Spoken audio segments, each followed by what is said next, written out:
Bom dia a todas e a todos. É uma enorme satisfação eu estar aqui nesse evento muito importante, marcante, simbólico e, para mim, essencial do MST, e parabéns a tudo que vocês vêm há décadas e décadas lutando para criar um Brasil muito mais justo, muito mais sustentável. Eu também tive a honra de chegar aqui e ver minha sobrinha, que estava ali, Carolina, que também faz um trabalho belíssimo também, valorizando muito tudo que vocês fazem, os povos indígenas de todo o Brasil. Deixa eu falar, eu sou uma pessoa que vem há muitos anos trabalhando com ciência climática, principalmente da Amazônia, mas deixa eu mostrar para vocês quão crítico é o momento que nós atingimos agora no mundo inteiro. Desde meados de 2023, nós já estamos aí há 21 meses que a temperatura do planeta ultrapassou 1,5 graus mais quente do que 1850, 1900, quando estava começando o aquecimento global. Total responsabilidade humana, somos nós que estamos jogando os gases de efeito estufa que mantêm a temperatura, então é uma responsabilidade nossa. E a ciência em 2022 não havia previsto que a temperatura atingiria 1,5 graus em 2023, 2024 e continua quente. E aí, o que a Conferência das Partes, as COPs, falavam? Que a gente não podia passar, não podemos passar de 1,5 graus lá em 2050. E, com isso, nós teríamos que reduzir as emissões dos gases de efeito estufa em 43% até 2030, 75% das emissões é queima de combustíveis fósseis, e zerar o saldo de emissões até 2050. Agora surgiu esse enorme desafio. Se a temperatura não baixar ou ficar 1,5 ou atingir 1,5 em breve, aí nós temos um gigantesco desafio, porque com 1,5 graus, como vocês todos viram, batemos todos os recordes de eventos extremos no mundo inteiro, inclusive no nosso país. Ondas de calor, secas, chuvas excessivas, incêndios na vegetação, então, rajadas de vento. Então, tudo isso aconteceu no mundo inteiro e no nosso país também. O ano passado tivemos a maior chuva da história no Rio Grande do Sul, todos nós vimos em maio, um ano atrás, 184 mortes, mais de 2 milhões de gaúchos afetados. Tivemos a maior seca da história da Amazônia, a segunda maior seca do Cerrado e do Pantanal.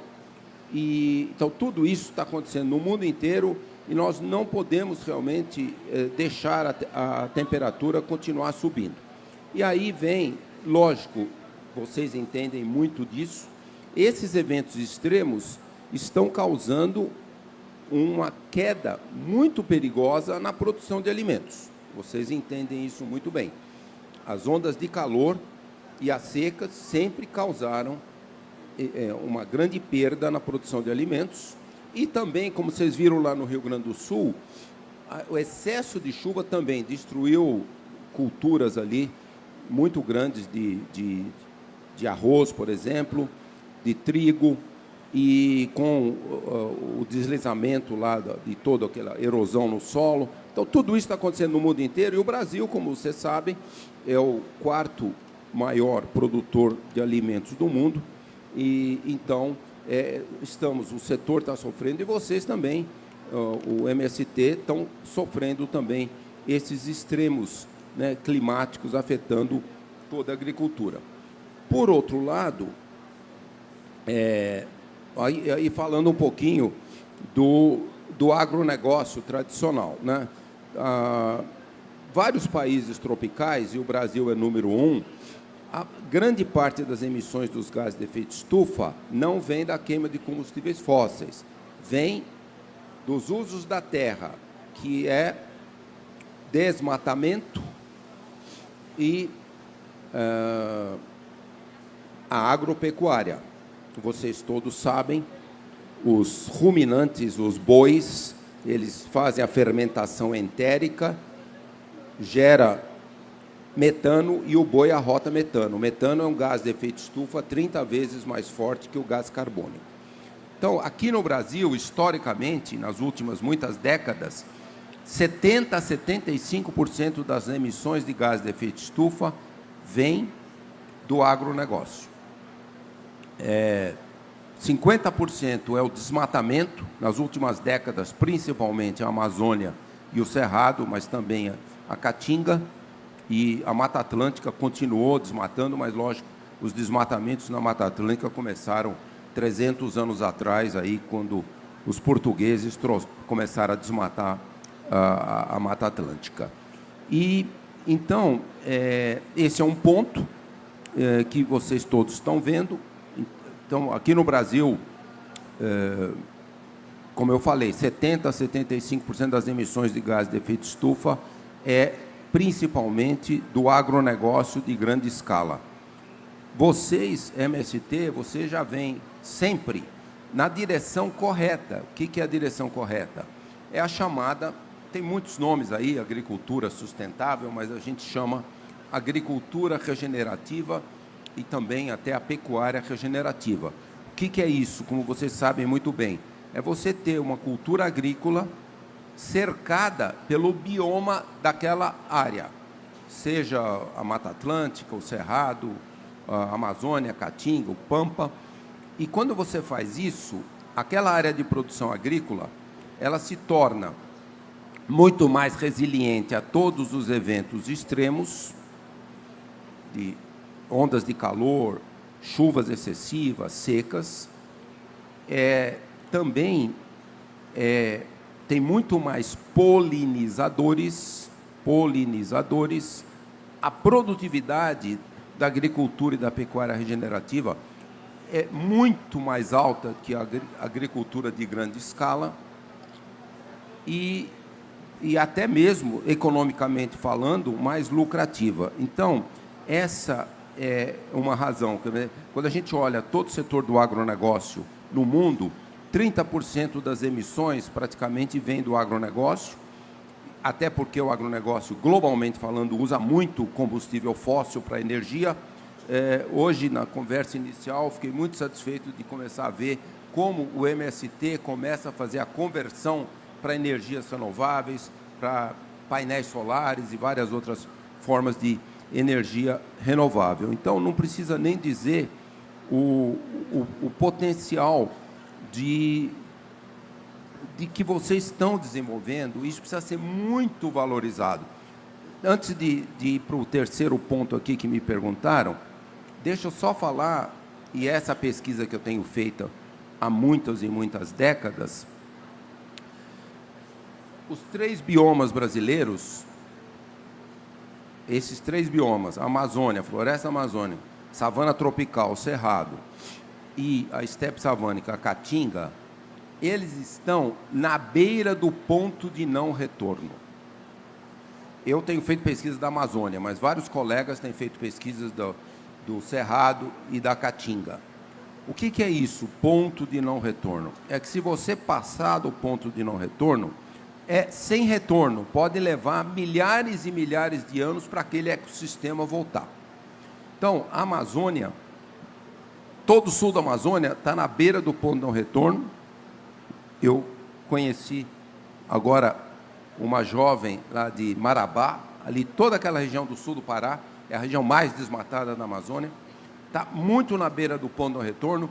Todo o sul da Amazônia, do Atlântico até a Bolívia, a estação seca já está 5 semanas mais longa, em 45 anos.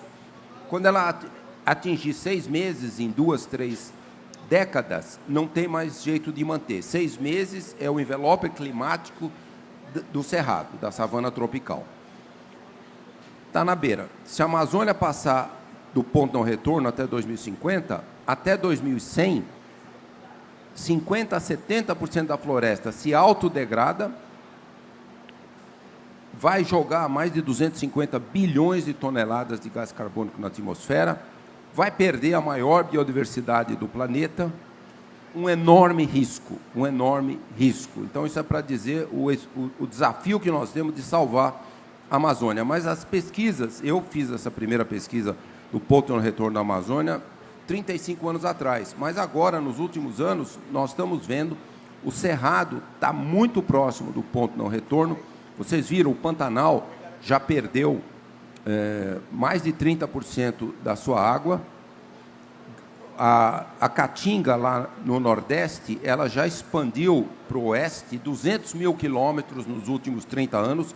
Quer dizer, a savana tropical Cerrado está virando um ecossistema mais da Caatinga. E o norte da Bahia e o extremo sul de Pernambuco, ali está virando semideserto. Baixou muito a chuva. Só estou dando os números e os dados para vocês verem o enorme risco. Por quê? O Brasil sempre teve a maior biodiversidade do planeta. Todos os nossos ecossistemas. Por exemplo, a Amazônia tem a maior biodiversidade do mundo. A savana tropical, Cerrado, tem a maior biodiversidade de todas as savanas tropicais, uma quantidade muito grande de savanas tropicais na África. A Caatinga, a maior biodiversidade desse ecossistema. Então, essa é uma evolução ecológica de dezenas de milhões de anos de todos esses sistemas. Então, nós estamos colocando esse enorme risco, que não é só jogar uma gigantesca quantidade de gás carbônico na atmosfera, é também perder a maior biodiversidade. E isso, caso vocês não tenham visto, traz também um enorme risco para a nossa saúde, que é o risco das epidemias e pandemias. A ciência da Fiocruz e do Evandro Chagas de Belém já detectou 48 zoonoses na Amazônia brasileira. O que é zoonose? É quando um vírus ele fica de uma maneira que ele vai se tornar uma doença nos humanos. E, a partir de 2024, nós tivemos as duas primeiras epidemias, desde que os europeus chegaram aqui 500 anos atrás, a febre Oropouche, que já contaminou mais de 25 mil brasileiros, e a febre Maiaro. O risco é gigantesco. Perdendo a biodiversidade, nós vamos também causar uma extinção de espécies, e esse é o risco. Então, esses são pontos muito importantes. E aqui eu quero ir para o fim e falar de duas coisas. O papel da agroecologia e da reforma agrária popular. Eu fiquei muito feliz quando eu andei por aqui e vi o número de produtos da agroecologia brasileira aqui, maravilhoso. Parabéns a todos e a todas. E, então, o que eu quero dizer para vocês, né? É uma infelicidade que todos os europeus, quando eles chegaram em todas as Américas, América do Norte, América Central e América do Sul, esses europeus, 500 anos atrás, eles nunca valorizaram o conhecimento dos povos indígenas, desde do Canadá até a Argentina e o Chile. E aí, o que aconteceu? Eles trouxeram os produtos da Europa e eles foram os veículos de todo esse desmatamento, esse desaparecimento dos biomas. Então, por que isso é importante? Porque os indígenas, desculpe, esse dado eu só tenho para a Amazônia, eu não estou lembrando desse número aqui para a Mata Atlântica, para o Cerrado, mas os indígenas chegaram na Amazônia 15 mil anos atrás, 11 mil anos eles já estavam em toda a Amazônia. Quando os europeus chegaram aqui, 500 anos atrás, havia 10 milhões de populações indígenas na Amazônia, e os indígenas utilizaram, olha o número para vocês, hoje a ciência sabe que os indígenas utilizaram mais de 2.300 produtos da biodiversidade amazônica, mais de 300 frutas, óleos vegetais, 1.500 plantas medicinais. Como eu falei também, a savana tropical é a mais biodiversa do mundo, os indígenas utilizaram também centenas e centenas de produtos. Mas nós ignoramos isso. Ignoramos. Deixa eu dar um dado, um enorme desafio, e MST, por favor, vençam essa batalha da agroecologia. Quando a gente olha a economia brasileira, todos os produtos da nossa biodiversidade não tem quase nada na economia brasileira. Então, quando a gente olha isso, todos os produtos da nossa biodiversidade, número 1 é a mandioca, número 2 é açaí, castanha, cacau, vários outros, jabuticaba, etc. Tudo isso é 0,3% a 0,4% do PIB do Brasil. Nada. Um produto, carne bovina, 6% do PIB. Quer dizer, um produto que é o maior vetor de desmatamento de todos os nossos biomas é 15 a 20 vezes mais que todos os produtos da agroecologia. Então, quero realmente colocar isso como um enorme, enorme desafio. MST, por favor, continuem e vamos juntos, todos, contem com a ciência para ajudar vocês a dar uma grande escala para a agroecologia do Brasil, uma escala que vai melhorar a vida de vocês também, social, economicamente, e é isso. E para finalizar, deixa eu só falar mais uma outra coisa, que é, nós estamos aqui na cidade de São Paulo. Ainda um lugar muito bonito aqui, esse parque, e com bastante vegetação, mas nós temos um outro risco enorme, que eu sempre chamo mudanças climáticas, no plural, não é só o aquecimento global pelos gases de efeito estufa. Eu nasci aqui nessa cidade, muito tempo atrás, 1951, e São Paulo, naquele década de 50, 60, até parte de 70, era o quê? Terra da garoa. Era um outro clima. Vinha a brisa que vinha do Oceano Atlântico, subia a Serra do Mar, condensava o vapor d'água, formava garoa, sumiu. Não existe mais garoa aqui, e a cidade de São Paulo é das menos com vegetação de todo o Brasil. E aí existe esse fenômeno climático, que não é o aquecimento global, é um fenômeno pela falta de vegetação, que a gente chama ilha urbana de calor. Por exemplo, quando você tem uma área com, por exemplo, tem estudos no parque zoológico, que a temperatura ali, no pico do verão, ela é até 10 graus mais fria na Mata Atlântica do que na área sem vegetação. Isso chama ilha urbana de calor. E o que mais a ilha urbana de calor faz? Ela faz não só as ondas de calor ficarem muito perigosas, ondas de calor, caso vocês não saibam, é o que mais leva a mortes em todo o mundo dos eventos climáticos extremos. Se estima mais de 500 mil mortes por ano, hoje.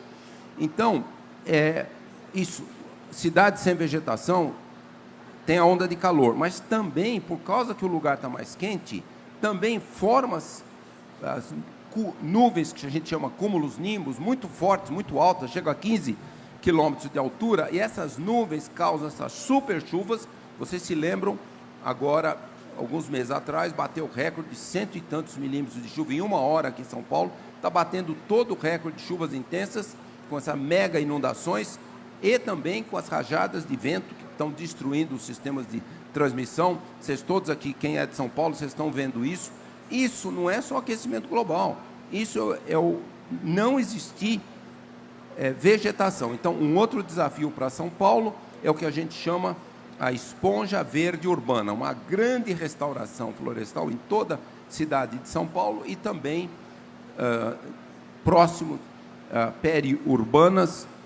Então, mais uma vez, por favor, e eu termino dizendo, vão em frente, MST com a agroecologia em todo o Brasil, mas também nas cidades brasileiras, por favor, tragam a agroecologia urbana, a agroecologia periurbana, porque isso vai melhorar demais a qualidade do ar e também quando você tem restauração florestal numa cidade como essa, você reduz 20% a 30% dos poluentes e é isso, esse é o caminho que o Brasil tem que colocar. E o nosso grande desafio, COP30 em Belém, em novembro, vamos todos juntos, por favor, MST, estejam muito fortemente representados, porque vocês têm que ir lá e mostrar que vocês têm, sim, a solução para a agricultura sustentável, a agroecologia. Muito obrigado.